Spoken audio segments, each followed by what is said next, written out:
Hello students. So today we will discuss or start your chapter number 4th. Okay.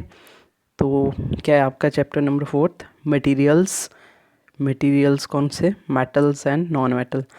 तो this chapter is all about metals and non metal. तो हमने पढ़ा हुआ है जो आपका एलिमेंट होता है उसकी 3 फेजेस पढ़ी हैं हमने. ठीक है. एक मेटल आता है. ठीक है. Second non metal and third metalloids या सेमी मेटल. तो इस तरीके से ये एलिमेंट के ही पार्ट्स होते हैं मेटल एंड नॉन मेटल.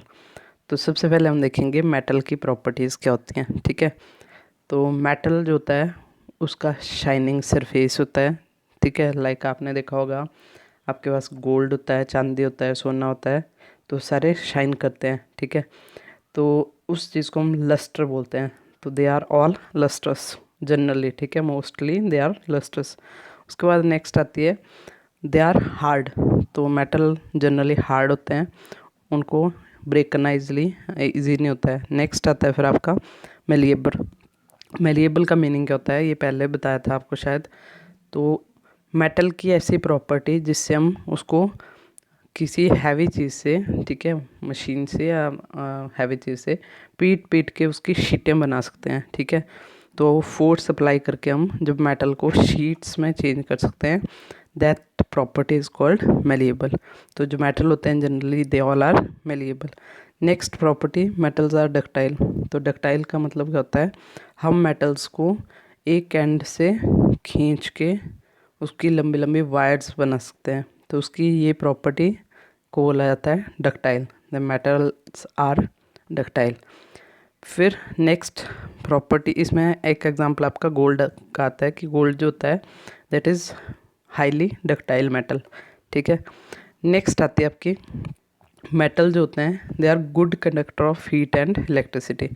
तो इसका मतलब क्या हुआ, हीट के गुड कंडक्टर क्या मतलब होता है, अगर आप लोग, ठीक है, एक फ्लेम ले लिया आपने, मान लो आपने कैंडल जला ली, उसके पास अगर आप एक लोहे की रॉड पकड़ते हैं, ठीक है, इस साइड से आपने इसको पकड़ा हुआ है और इसको हीटअप करते हैं, तो क्या होता है कुछ एक टाइम के बाद ये जो हीट होती है धीरे धीरे आपके हाथ तक पहुंच जाती है.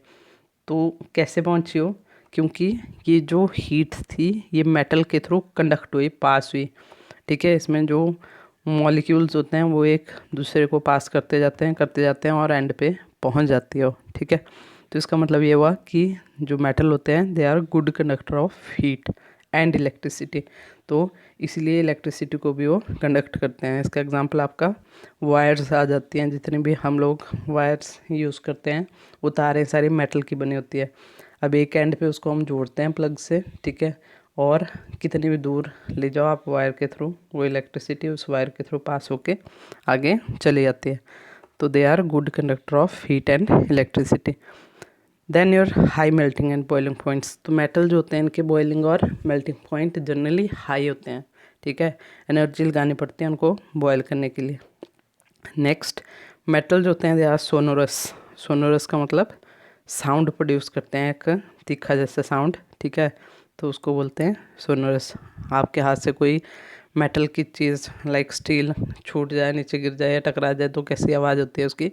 तो they all are sonorous. All mostly sonorous होते हैं, exception is always there. So next करेंगे अब नॉन मेटल.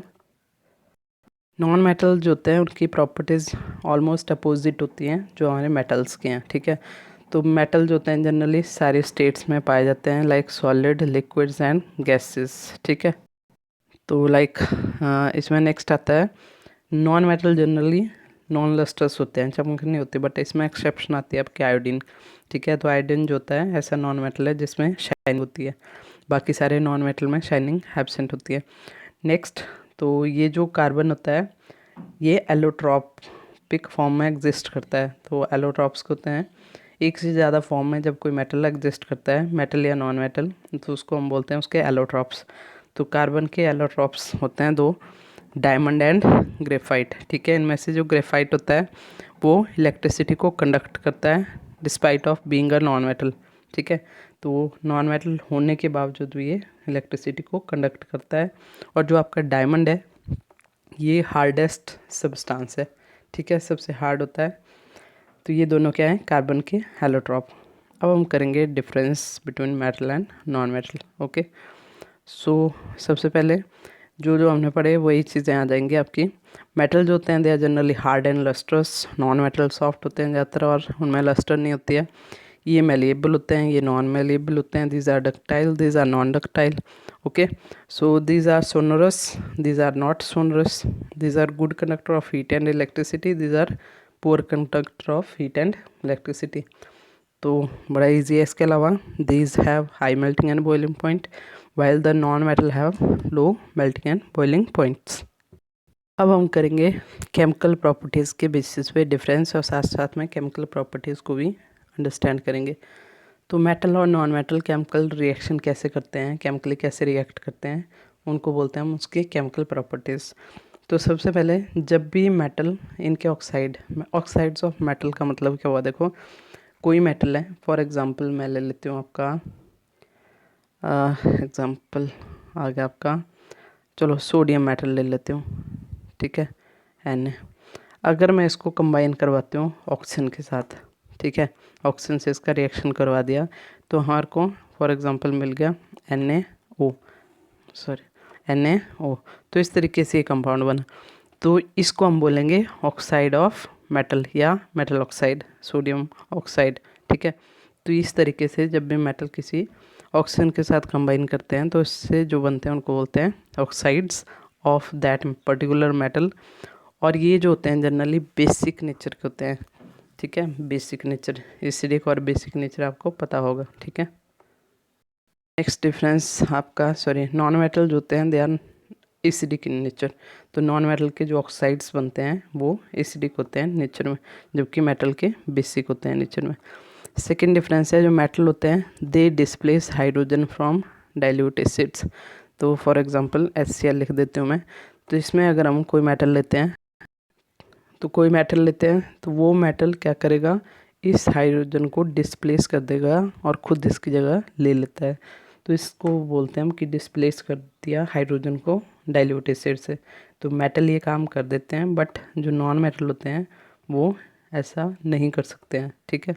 उसके बाद नेक्स्ट डिफरेंस है जो मेटल होते हैं जब क्लोरीन के साथ रिएक्ट करते हैं तो उससे हमारे को मिलते हैं क्लोराइड।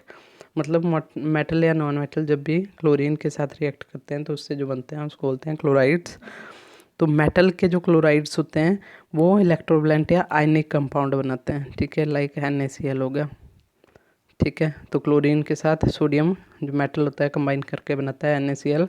ये एक आयनिक कंपाउंड होता है, सोडियम के ऊपर पॉजिटिव चार्ज, क्लोरीन के ऊपर नेगेटिव चार्ज होता है। उसके बाद आता है आपका नॉन मेटल। तो नॉन मेटल जो होता है वो कोवलेंट कंपाउंड बनाते हैं, ठीक है। तो इस तरीके से थर्ड डिफरेंस हो गया। नेक्स्ट जो डिफरेंस है, जो मेटल होते हैं वो वाटर से भी हाइड्रोजन को डिस्प्लेस कर सकते हैं, जबकि जो नॉन मेटल होते हैं वो ऐसा नहीं कर पाते हैं, ठीक है। तो नेक्स्ट केमिकल प्रॉपर्टीज़ के बारे में थोड़ा सा नज़र मार लेते हैं। तो जो मेटल और नॉन मेटल होते हैं, ठीक है, वो कंबाइन करते हैं ऑक्सीजन के साथ और उससे बनाते हैं ऑक्साइड्स, जैसे मैंने बोला था मेटेलिक ऑक्साइड भी बोलते हैं इनको। तो जो मेटल के ऑक्साइड होते हैं जनरली वाटर में इंसॉल्युबल होते हैं, ठीक है। इसके अलावा नेक्स्ट चीज़ है आपकी वाटर के साथ कैसे रिएक्ट करते हैं। तो जब भी रिएक्शन होता है मेटल का वाटर के साथ तो वो मेटल ऑक्साइड बनाते हैं, साथ में हाइड्रोजन गैस, ठीक है। ये इसको हम मेटल हाइड्रोक्साइड भी बोल सकते हैं, ठीक है, हाइड्रोक्साइड बनाते हैं।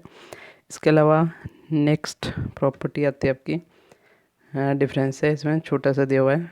तो एसिड के साथ कैसे रिएक्ट करते हैं। तो मेटल डाइल्यूट एसिड के साथ रिएक्ट करके क्या बनाते हैं, एक सॉल्ट और साथ में निकलती है हाइड्रोजन गैस, ठीक है। तो जब भी मेटल रिएक्ट करते हैं वही बात होगी कि हाइड्रोजन को डिस्प्लेस करके खुद वहाँ चले जाएंगे, तो उससे क्या बनता है उसका सॉल्ट और साथ में निकलती है हाइड्रोजन गैस, ठीक है। इसके अलावा एक्वा रिजिया क्या होता है। तो जब हम HCl और HNO3, HCl क्या होता है, ये एसिड है, ये भी एसिड है, इसका नाम क्या है, हाइड्रोक्लोरिक एसिड, ठीक है, हाइड्रोक्लोरिक एसिड। ये आपको याद रखना है। अब एसिड्स बेस के कुछ एक एग्जांपल, HNO3 क्या होता है, इट इज़ नाइट्रिक एसिड, ठीक है, नाइट्रिक एसिड, NiTRiC लिखा हुआ है, और हाइड्रोक्लोरिक एसिड। तो ये दोनों जब हम कंबाइन करते हैं, इन दोनों को मिक्स करते हैं किस रेशियो में, 3:1। ठीक है, 3 भाग आपके पास HCl का है और 1 भाग आपका HNO3 का है। तो इस तरीके से अगर इनको हम इसका सॉल्यूशन बनाते हैं, कंसनट्रेटेड सॉल्यूशन बनाते हैं, तो उसको हम बोलते हैं एक्वा। तो ये जो एक्वा होता है बहुत स्ट्रॉन्ग होता है, इवन जो गोल्ड और प्लेटिनम होता है उसको भी ये डिज़ोल्व कर देता है। अदरवाइज़ गोल्ड को नॉन रिएक्टिव होता है बाकी सब के साथ, बट एक्वा में वो भी रिएक्ट कर जाता है। ठीक है, उसके बाद नेक्स्ट है आपका रिएक्शन विद बेसिस। तो जो मेटल होते हैं वो बेस के साथ रिएक्ट करके हाइड्रोजन गैस प्रोड्यूस करते हैं, जबकि जो नॉन मेटल होते हैं उनके रिएक्शन इनके साथ काफ़ी कॉम्प्लेक्स होते हैं। ठीक है, नेक्स्ट चीज़ है आपके पास डिस्प्लेसमेंट रिएक्शन क्या होते हैं। तो जब कोई ज़्यादा रिएक्टिव मेटल जो होता है कम रिएक्टिव मेटल को उसकी जगह जो कंपाउंड में होते हैं वहाँ से उसको डिस्प्लेस कर देता है, तो उसको हम बोलेंगे डिस्प्लेसमेंट रिएक्शन। फॉर एग्जांपल देखो, हमने लिया था कॉपर सल्फेट, उसमें हमने डाला जिंक को। तो जिंक जो होता है कॉपर से ज़्यादा रिएक्टिव होता है, इसलिए इसने क्या किया, कॉपर को यहाँ से हटा दिया, धक्का मारा और खुद उसकी जगह पे आ गया। तो मतलब गया जिंक सल्फेट और प्लस जो कॉपर था वो बाहर निकल गया। तो इस टाइप के जो रिएक्शन होते हैं इनको हम बोलते हैं डिस्प्लेसमेंट रिएक्शन। तो ये कौन देता है, मेटल भी देते हैं। ठीक है, नेक्स्ट डबल डिस्प्लेसमेंट रिएक्शन। तो ऐसा रिएक्शन जिसमें 2 डिस्प्लेसमेंट होगी, तो इसका मतलब क्या होगा, एक्सचेंज ऑफ आयन होगा। लाइक देखो यहाँ पे था सोडियम सल्फेट, इसमें हमने डाल दिया बेरियम क्लोराइड। तो क्या किया, बेरियम जाएगा सोडियम की जगह, ठीक है, और सोडियम आ जाएगा बेरियम की जगह। तो क्या बन गया, बेरियम सल्फेट। पहले था सोडियम सल्फेट, अब बन गया बेरियम सल्फेट, और ये था आपका बेरियम क्लोराइड, ये बन गया सोडियम क्लोराइड। तो इस टाइप के रिएक्शन जिसमें एक्सचेंज ऑफ आयन्स होता है 2 कंपाउंड के बीच में, तो उसको हम बोलते हैं क्या, डबल डिस्प्लेसमेंट रिएक्शन। ठीक है, अब नेक्स्ट आता है आपका प्रेसिपिटेशन रिएक्शन। नेक्स्ट आता है प्रेसिपिटेशन। तो प्रेसिपिटेशन में क्या होगा, देखो जब भी ऐसे एक्सचेंजिंग रिएक्शन हो रहे हैं जिसमें आयंस का एक्सचेंज हो रहा है एक दूसरे में का, तो इस केस में कई बार क्या होता है, कई बार क्या मोस्टली वही होता है कि एक जो हमारा एलिमेंट होगा या कंपाउंड होगा, एक के प्रोडक्ट जो होते हैं वो उसमें इनसॉल्युबल सॉल्ट बनाते हैं। ठीक है, प्रेसिपिटेट की फॉर्म में, तो वो उस रिएक्शन को हम बोलते हैं प्रेसिपिटेशन रिएक्शन। ठीक है, नेक्स्ट रिएक्शन आता है आपका न्यूट्रलाइजेशन रिएक्शन। तो ये भी इम्पोर्टेंट है। अब न्यूट्रलाइजेशन रिएक्शन क्या होते हैं, ऐसे रिएक्शन जिसमें एसिड और बेस आपस में रिएक्ट करते हैं और उससे हमारे को क्या मिलता है, सॉल्ट। तो इस टाइप के रिएक्शन को हम बोलते हैं न्यूट्रलाइजेशन रिएक्शन। फॉर एग्जांपल देखो, एक मैंने ले लिया HCl जो कि होता है एसिड, और एक मैंने ले लिया सोडियम हाइड्रोक्साइड जो कि बेस होता है हमारा। ठीक है, तो इन दोनों को हमने अगर रिएक्ट करवाया तो क्या होगा, इससे हमारे को क्या मिलेगा, देखो हमारे को मिलेगा एक NaCl। ठीक है, ये Cl Na के साथ लग गया, प्लस ये OH और हाइड्रोजन आपस में लिंकअप कर देते हैं और बनाते हैं वाटर। तो ये जो रिएक्शन है जिसमें एसिड बेस के साथ रिएक्ट कर रहा है, ठीक है, और हमारे को क्या मिला, NaCl क्या होता है, सोडियम क्लोराइड ही होता है हमारा सॉल्ट कॉमन, ठीक है, जो हम यूज़ करते हैं, नमक, प्लस हमारे को मिलता है वाटर। तो इस रिएक्शन को बोला जाता है न्यूट्रलाइजेशन रिएक्शन। तो ये था आपका आज के चैप्टर के मेन चीज़ें, जिसमें हमने क्या पढ़ा, मेटल एंड नॉन मेटल, उनकी प्रॉपर्टीज़ 2 टाइप की पढ़ी, फिजिकल एंड केमिकल। तो जो फिज़िकल प्रॉपर्टीज़ थी उसके बेसिस पे हमने डिफरेंस किया, इंपॉर्टेंट है, और फिर हमने किया केमिकल प्रॉपर्टीज़ के बेसिस पे डिफरेंस।